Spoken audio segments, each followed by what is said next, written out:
Long story shortnya, sepak bola wanita ini udah hadir di 31 provinsi di Indonesia.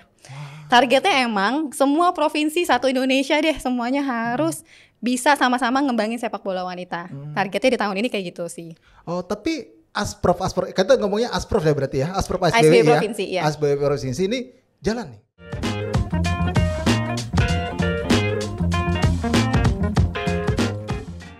Welcome back to Discord, diskusi olahraga bareng Rais dan rekan-rekan lagi. Kali ini dalam rangka menyambut International Women's Day, gue kedatangan tamu spesial dari Asosiasi Sepak Bola Wanita Indonesia. Ada Mbak Soraya Farina. Apa kabar, Mbak? Baik dong. Ini dia dari Sekjen ASBWI, Mbak Soraya Farina.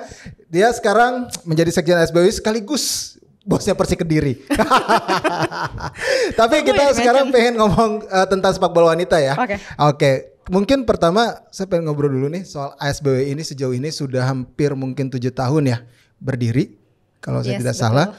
Apa aja sih mungkin sekarang yang sudah ada progresnya gitu. Mungkin kegiatannya seperti apa sekarang setelah 7 tahun berjalan nih. Karena kita mungkin sama-sama tahu mengalami stuck soal kompetisi sepak bola wanita. Tapi pasti ada yang dilakukan sama SBWI dong di luar itu. Mungkin apa aja mungkin Mbak Soraya bisa berbagi sama kita di sini. Oke, yang pertama Farina aja kayaknya. Oh iya.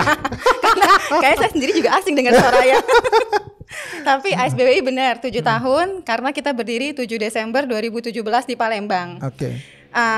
Setelah beberapa tahun ini ASBWI akhirnya sudah memiliki anggota. Totalnya ada 80 anggota. 80 anggota ini terdiri dari 49 klub dan sisanya ASBWI provinsi.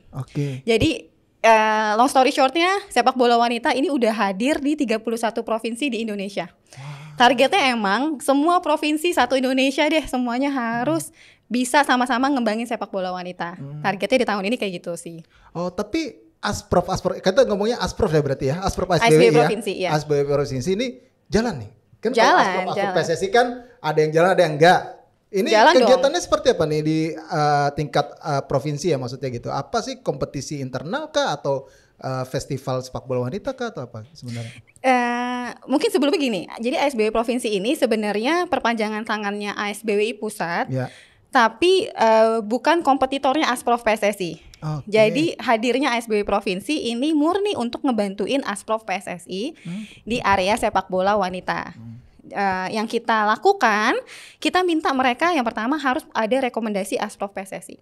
Itu kenapa agar sejalan programnya. Karena kan PSSI nurunin programnya termasuk wanita, program sepak bola wanita ke Asprof PSSI. Dan ini harus sejalan sama ASBWI provinsi. Jadi ASBWI provinsi harus selalu berkoordinasi sama Asprof PSSI.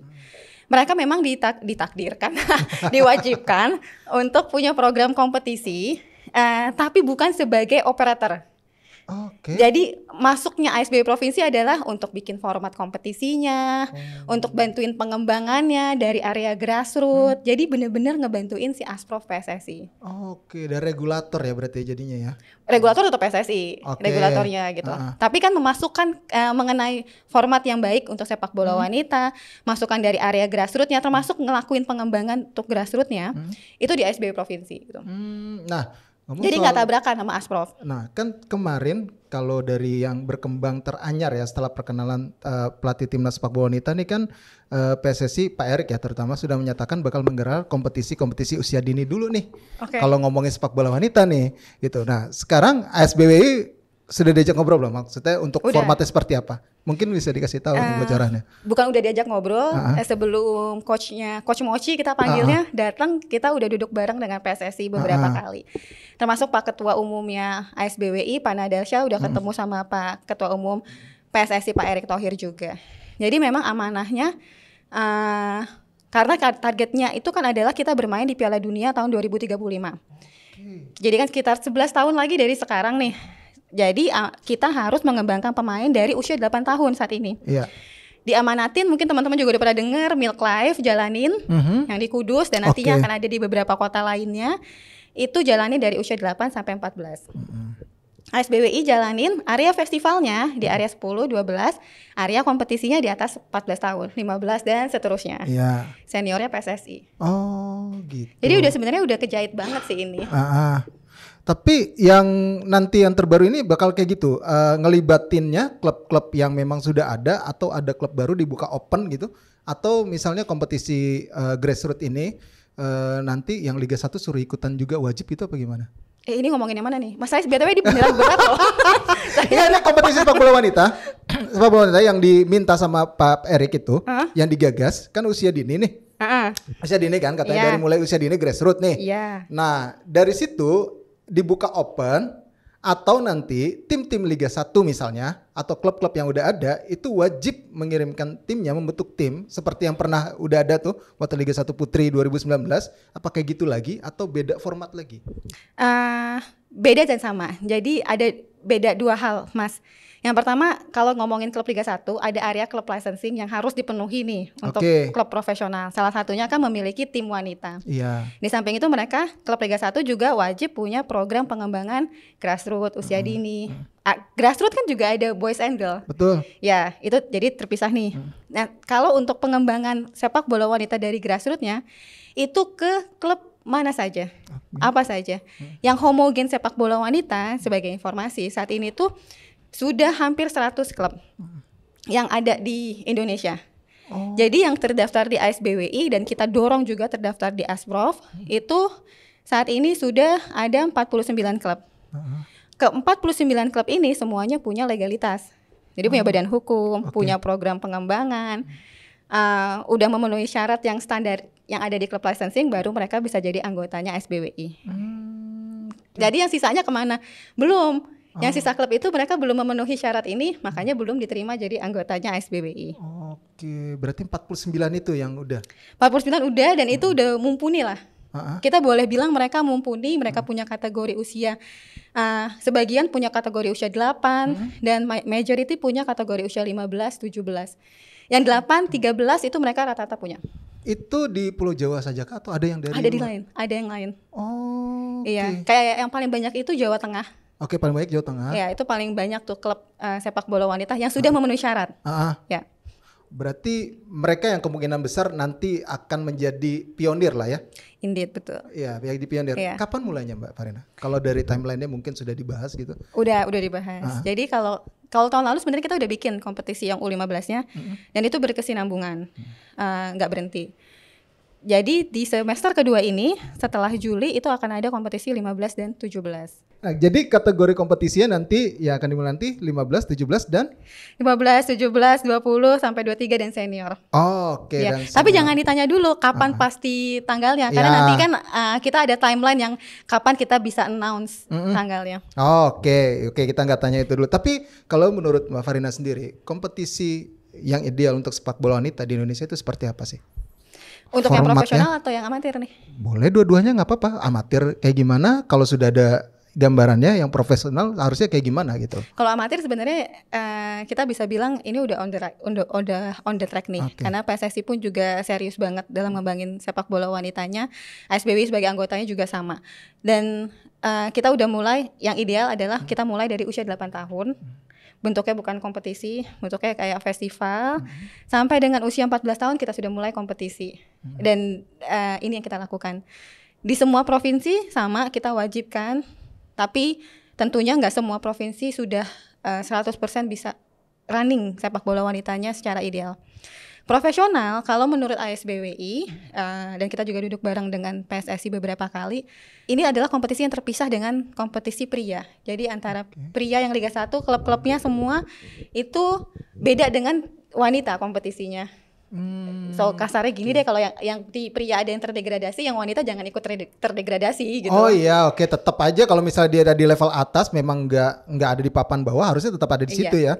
Nggak ngikut hasil yang pria kan? Iya, betul. Tapi klubnya apakah harus dari Liga 1 atau memang open nanti kalau untuk profesional ya, kalau lebih baik gitu? Kalau ini saya jawab secara personal kalau gitu. Personal. Iya, oke. Kalau menurut saya sebaiknya adalah dibuka bebas. Jadi bukan klub Liga 1 putra. Siapa saja klub wanita yang homogen mampu. Tadi kan saya sebut tuh ada 49 klub yang sudah memenuhi sebenarnya aspek legalitas. Dan kalau mereka di-encourage sedikit, mereka bisa mengkontrak pemain. Para pemainnya punya kontrak, kan syarat pemain profesional cuma 2 kan gitu. Ya udah kan, mereka bisa jadi klub profesional. Dan itu akan lebih beragam untuk sepak bola kita gitu. Iya, benar-benar. Ini saya ngasih contoh misalnya ya, amit-amit. Tapi misalnya nih, yang tim prianya punya masalah nih, dispute dan lain sebagainya, nggak kena ke wanita juga. Wanita akan tetap running kompetisinya gitu. Kalau ini merupakan kompetisi terpisah dan klubnya bukan diwajibkan yang Liga 1 gitu. Oh iya. Itu akan lebih fair sih kalau menurut saya. Iya, betul. Akan lebih fair. Walaupun nanti saya nggak tahu ya nanti apa bikinnya tetap series atau kandang tandang kan nanti tergantung dari berapa jumlah klubnya kan. Betul. Tergantung dari kebijakan PSSI ya. Tapi setahu kami terakhir itu adalah tetap series setahu kami. Tetap series ya. Which is itu ideal banget sih. Iya, idealnya berapa tim dulu untuk pionir gitu ya? Pionir 7 sampai 10 sebenarnya udah ideal sih. Iya sih, jangan banyak-banyak ya. Iya. Karena ngurus untuk bikin 10 yang settle aja juga pasti kan sulit kan. Betul. Iya, apalagi kalau dari soal finansial ya. Betul. Sama infrastruktur yang paling penting kan. Betul sekali. Itu dia tuh. Nah, terus ini kan ada pelatih timnas baru nih. Ada harapan baru dong dari SBWI gitu. Sebenarnya dengan hadirnya pelatih timnas baru ini gitu, kemarin SBWI udah ngasih suggest atau masukan apa sih ke dia, karena pasti ini Coach Satoru ini kayak masuk hutan belantara ini. Dia ngiranya nih nggak ada kompetisi sepak bola wanita, gue bakal cari pemain di mana, karena dia cuma punya waktu singkat sebelum Piala Asia U17 nyari pemain yang usia 17 lagi, bukan senior. Tapi itu bukti lah PSSI serius untuk wanitanya. Menghadirkan coach, kita manggilnya Coach Mochi ya, panggilan kesayangan kita untuk beliau.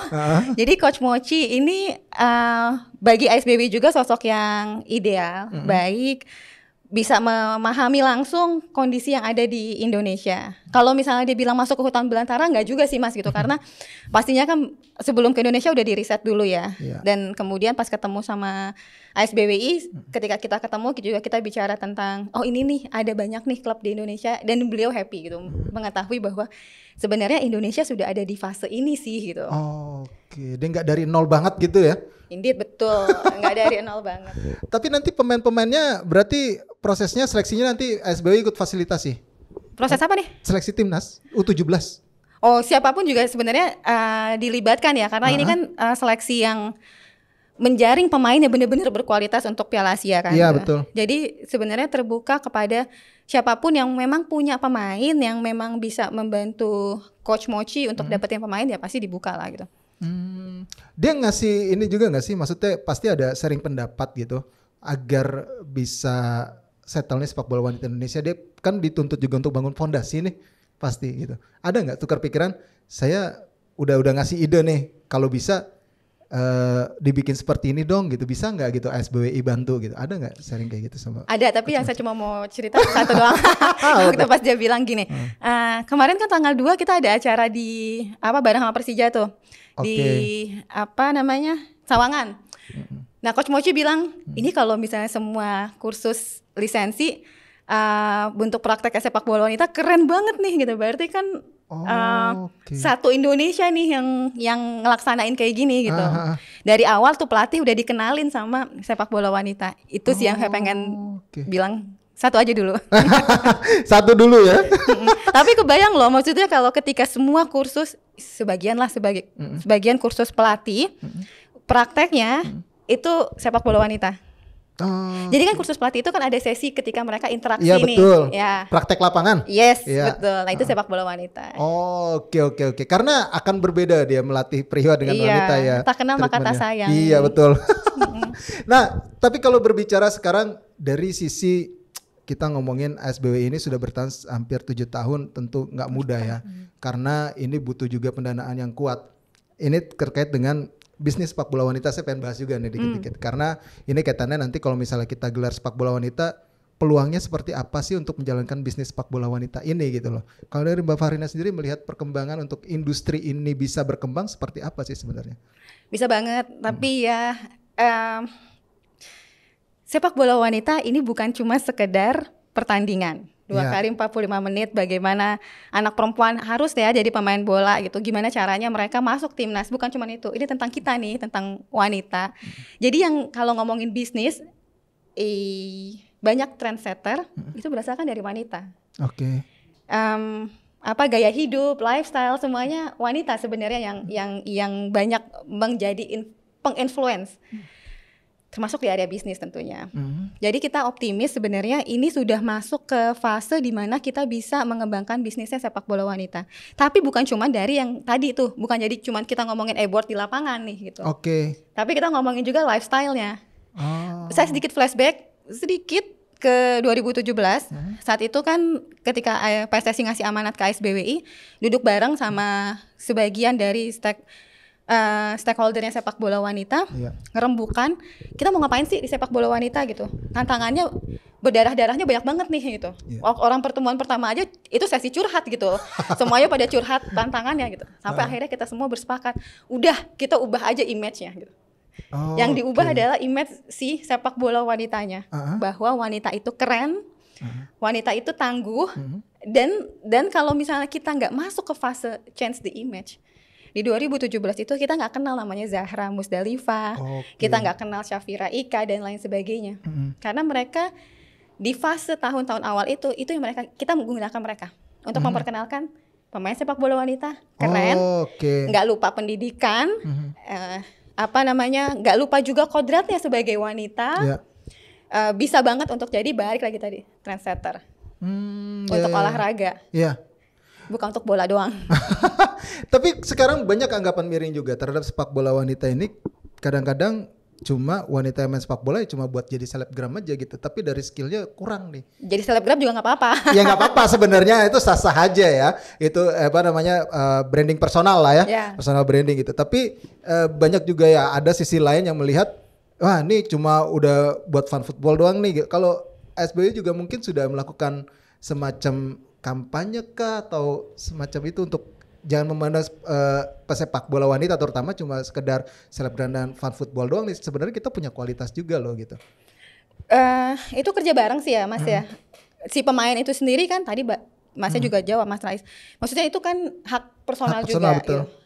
Ketika kita pun juga punya kompetisinya, kita punya jenjang yang jelas, pasti mereka juga akan terdorong untuk berkarir lebih serius dong gitu. Karena kalau misalnya lo nggak main bagus, lo nggak masuk ke klub yang mumpuni, ya udah dong endorsan juga kurang jalan dong gitu kan. Benar, iya benar. Ya maksudnya sama kan kayak sepak bola pria juga kan. Iya benar. Kalau yang nggak usah disebut lah, tapi kan pemain-pemain yang memang tetap bertahan di dunia endorsan itu, ya dia juga punya kualitas. Ya. Iya, dan memang rajin bela timnas sih memang. Rajin bela timnas atau followernya banyak banget lah.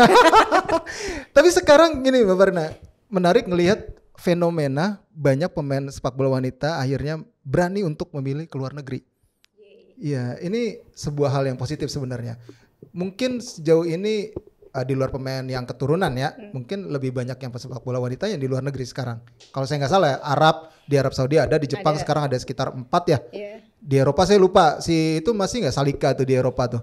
Saya lupa tuh. Pokoknya banyak lah, lumayan banyak yang di Australia juga ada gitu. Nah, ngelihat kayak gini SBWI mendorongnya seperti apa sih untuk para pesepak bola wanita kita yang memang sebenarnya wadah kompetisi memang belum jalan secara baik gitu. Iya, jawabannya sebenarnya pertanyaannya tadi. Mendorongnya adalah kompetisinya harus jalan. Karena kalau mereka main di luar tuh bagus. Bagus untuk kita, bagus untuk pemainnya juga kan. Karena kita butuh, ketika kita ngomongin timnas kita juga butuh pemain yang berpengalaman. Once mereka main di luar itu good buat kita juga. Betul. Kan gitu. Tapi kompetisinya pun juga harus didorong di sini kan, jangan sampai ketika mereka masuk ke timnas gapnya jauh banget sama anak-anak lain yang nggak main di luar gitu. Jadi yang ASBWI lakukan adalah tadi program-program kita mulai dari grassrootsnya gitu. Kita pun juga jujur, kita juga waktu beberapa kali ketemu sama pemain, mereka memberikan masukan ke kita, berkeluh kesah ke kita, mengenai nomor satu adalah mengenai kompetisi. Mau itu pemain yang main di luar atau yang di Indonesia, semuanya sama kompetisinya. Jadi dorongnya dari arah mana? Ya itu sebenarnya kompetisi. Itu jadi keluhan ataupun curhatan yang paling banyak dari para pesepak bola wanita kita ya? Curhatan kita semua. Curhatan kita semua sih Bang. Masa kita kalah sama Timor Leste sih Mbak? Iya kan? Enggak dong, kita nggak kalah dong. Iya maksudku kompetisi kan jalan Timor Leste. Iya. Tapi kan balik lagi tadi, kalau ngomongin kompetisi yang U15 ya kita udah kalau itu ada jalan bergerak. Yes, betul. Kalau kita ngomongin jangka panjang, kita kan nggak mau instan, nggak pengen yang ngadain kompetisi profesional sekali, abis itu udah ada bye-bye, nggak ada lagi. Nggak mau kayak gitu kan gitu. Saya percaya, SBY percaya kita sudah di jalur yang benar. untuk menuju 2035 juara masuk bermain di Piala Dunia. Itu ngitungnya waktu itu gimana timeline-nya Mbak? Kok ditentuin kita 2035 nih harus? Sebenarnya target jadi kita punya piramida. Punya sepak bola wanita itu punya rencana strategis. Dibuat itu tahun 2017 sebenarnya. Tapi kan namanya rencana strategis selalu ada penyesuaian kondisi. Jadi terakhir itu penyesuaian di tahun 2023 terakhir. Target pertamanya adalah kita change the image-nya, lalu kita bermain di kompetisi AFF sampai dengan 2038 targetnya adalah kita juara Piala Asia. Wow. Jadi kita mau nggak mau kalau juara Piala Asia udah pasti langganan Piala Dunia. Yeah. Juara Piala Asia kita udah masuk 30 besar dunia. Kita tarik mundur ke belakang gitu. Kenapa kemudian kita menyusur ke 8 tahun? Karena kita tarik mundur ke belakang. Sampai kemudian kita udah netapin melalui si rencana strategis itu kapan kita waktu yang paling ideal untuk menggelar kompetisi. Itu dan kompetisinya usia berapa? Itu udah dibahas. Dan itu tertulis. Disampaikan melalui PSSI ke AFC, ke FIFA. Terakhir itu bentuknya blueprint yang diserahkan gitu. Iya. Antusiasme tapi sekarang besar banget ya Mbak? Iya dong. Iya. Harus bilang begitu. Enggak, tapi enggak cuma di Pulau Jawa aja kan Mbak? Enggak hanya Pulau di Jawa aja. Oh iya betul. Seperti di Sumatera Barat. Tadi saya juga sempat mention tuh. Sumatera Barat, Kalimantan Timur, daerah-daerah yang punya nilai religi, itu pun juga sekarang sudah ada sepak bola wanita gitu. Oh iya, yang saklek banget ya biasanya gitu ya secara culture ya. Betul, secara culture. Dan kita pun juga ada di NTT, NTB, Ambon, di Maluku Utara itu pun juga sudah ada sepak bola wanita gitu. Jadi kalau misalnya ngomongin Indonesia Timur nggak cuma lagi Papua lagi ini. Gitu. Nggak cuma Papua sama Makassar. Kalau dulu kan biasanya itu. Iya benar-benar. Gitu. Berarti emang udah mulai tinggi banget nih animenya. Betul, udah mulai tinggi. Kayak beberapa daerah itu turnamen itu jalan Mas. Oh gitu. Betul, rajin-rajin Mas buka Instagram SBWI. Iya. Turnamennya nih usia dini ya? Usia dini atau ada open? Usia dini, ada yang senior juga. Wah ini menarik nih. Iya kayak kemarin saya baru didatangin temen, masih Mas Ais juga kenal lah, mau buat di Jawa Barat, termasuk di Kediri juga, untuk yang wanitanya juga gitu. Oh menarik nih, mantap. Berarti emang sebenarnya Asprop ya kalau saya bilangnya ya mungkin lebih aktif daripada yang cowok kali Asprop ya. Gak juga Mas. Gak juga ya? Beneran. Saya pernah di PSSI kan Mas ya gitu. Saya boleh bilang Asprop PSSI mayoritas sebenarnya kerja. Mayoritas kerja. Nah ini yang nggak kelihatan nih, yang jarang dilihat orang nih. Oh ya kalau gitu saya boleh nambahin. Iya. Kalau teman-teman mungkin nggak ngelihat di balik layar ya PSSI itu bagi saya 18 tahun kan di dunia ini gitu. Itu saya boleh bilang mayoritas semua kerja. Yang ada di PSSI kerja, yang di daerah pun kerja. Iya gitu. Kalau misalnya ada yang pernah bilang, oh PSSI nggak punya blueprint dan segala macam gitu. Dari zaman Pak Nurdin Halid punya visi 2020. 2020 betul. Yes, betul. Iya. Ganti pengurus ada penyesuaian. Again yang saya bilang namanya rencana strategis pasti ada penyesuaian. Oke. Begitu ada tantangan, kondisi kita nggak pernah tahu tiba-tiba ada kanjuruhan, COVID dan segala macam. Mau nggak mau kan penyesuaian yang terjadi terhadap rencana strategis tersebut itu. Jadi nggak tidur kok PSSI itu sebenarnya. Betul-betul yang tadi sebagian dari lebih baik dari yang cowoknya enggak menurut saya. Oke. Karena apalah arti wanita tanpa pria?